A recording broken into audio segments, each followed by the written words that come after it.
السلام علیکم ورحمۃ اللہ وبرکاتہ۔ قرآن کریم میں مرد کے لیے عورت کی پٹائی کو جائز قرار دیا گیا ہے۔ پہلی بات تو یہ کہ ایسا کس صورت میں ہے، دوسرے اس کا کیا حکم ہے۔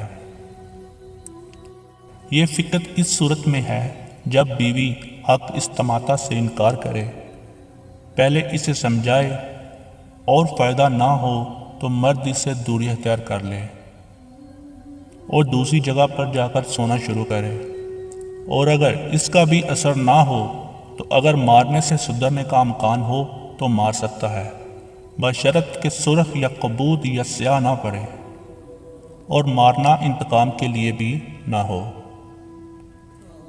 سوال نمبر 2، کیا بچوں کو مارنا پیٹنا جائز ہے؟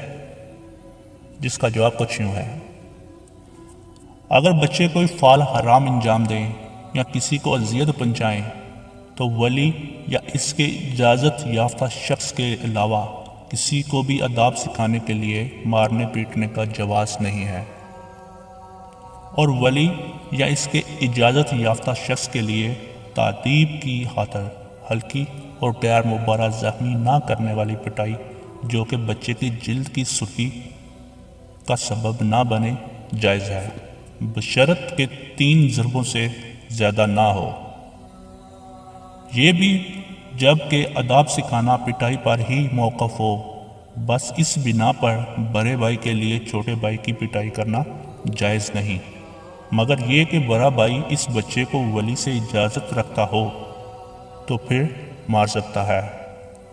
مدرسے میں یا سکول میں پٹائی ہرگز جائز نہیں، مگر یہ کہ اس کے ولی کی اجازت ہو تو پھر سکول ٹیچر بھی بچے کو مار سکتا ہے۔